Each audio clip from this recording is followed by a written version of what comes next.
জীবন সেতু কল্পনাতেই অনেক বেশি সুন্দর, বাস্তবে অনেক বেশি কঠিন। আর আমি একটা সময় কল্পনার জগতেই বাস করতাম। দিন দিন যত বড় হচ্ছি, কল্পনার জগৎ থেকে বের হয়ে আসছি।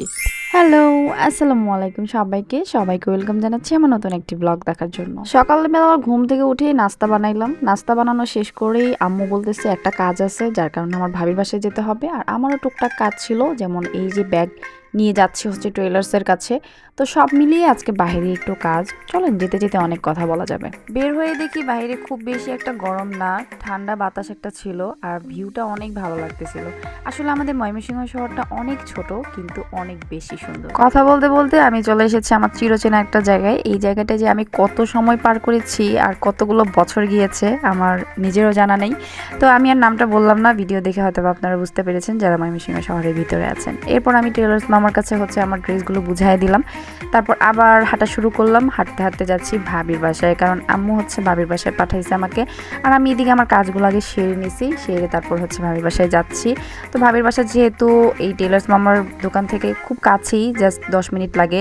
তো ভাবলাম যে হেঁটে হেঁটেই যাই। আর বাইরে খুব বেশি একটা গরম আমার আসলে লাগতেছিল না।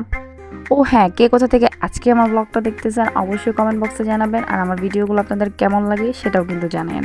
এই তো ভাবির বাসায় চলে আসছি। ভাবি হচ্ছে চাবি ফালাইছে নিচে, পাঁচতলায় থাকে ভাবি। তো ভাবি চাবি হাতে নিয়ে হচ্ছে এখন আমি উঠতেছি। পাঁচতলা উঠতে উঠতে আমার একদম অবস্থা টাইট হয়ে যাচ্ছে। একটা কথা কি জানেন, যত দিন যাচ্ছে তত মনে হচ্ছে আমি ম্যাচিউর হচ্ছি, তত আমার বুদ্ধি খুলতেছে, তত আমি কল্পনার জগৎ থেকে বের হয়ে আসতেছি। এখন আসলে কল্পনার জগতে বাস করতেও ভয় লাগে, কারণ কল্পনার জগৎটা এত সুন্দর আর বাস্তবটা এত কঠিন।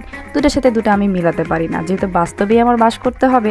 সো বাস্তবটা নিয়েই বাঁচি। যাই হোক, একটু বেশি ইমোশনাল কথাবার্তা বলে ফেললাম। আপনারা হয়তো বা এটা নিয়েও এখন বলতে পারেন যে আপুর কি হয়েছে, নিশ্চয়ই কোনো কষ্ট পাইছে, বড় ধরনের কোনো ধাক্কা খাইছে, এর জন্য আসলে এমন ইমোশনাল কথা বলতেছে। ভাই, আপনাদের সাথে কোনো কথা বলতেও ভয় লাগে, কারণ আপনারা কোনো কথার মধ্যেই কথা ধরে ফেলেন। ও আচ্ছা, আমার ভাইস্তাকে তো আপনারা ভিডিওতে দেখতেই পারতেছেন। মাশাল্লাহ মাশাল্লাহ মাশাল্লাহ মাশাল্লাহ বলতে কিন্তু ভুলেন না। আমার ভাইস্তার জন্য অবশ্যই সবাই দোয়া করবেন। আমার ভাইস্তাটা অনেক বেশি কিউট। আর ভাবি আসতে হচ্ছে দুটো মিষ্টি দিছে। আমি মিষ্টি একদমই খেতে পারি না, একটা কোনো রকমে খাচ্ছিলাম। আর এদিকে আমার ভাইস্তা হচ্ছে সে খাওয়ার জন্য একটু হাত বাড়াইতেছিল, বাট তাকে তো দেওয়া যাবে না। মানিক, তুমি কে? তুমি বাবা? তুমি পুপ্পি? তুমি পুপ্পি? পুপ্পি? পুপ্পি? তা হাসো, তা হাসো, পুপ্পিকে দেখো একটু। তোমার দাঁত কোথায়? দাঁত দাঁত কোথায়? দাঁত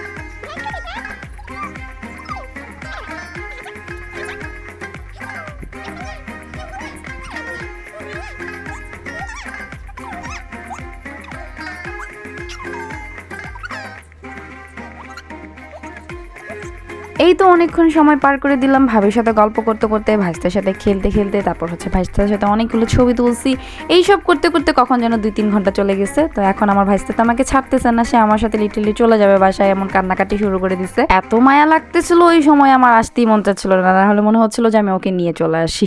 তো এরপর হচ্ছে আমি ইরবাজের জন্য একটা পাউরুটি নিয়ে বাসায় চলে আসছি। এই ছিল আজকে ছোট্টখাট্ট একটা ব্লগ। আজকে ব্লগটা তোমাদের কেমন লাগলো অবশ্যই কমেন্ট করে জানাও। দেখা হবে নেক্সট অন্য কোনো ব্লগে। সেই পর্যন্ত বিদায় নিয়ে নিচ্ছি। টাটা, বাই বাই, আল্লাহ হাফেজ।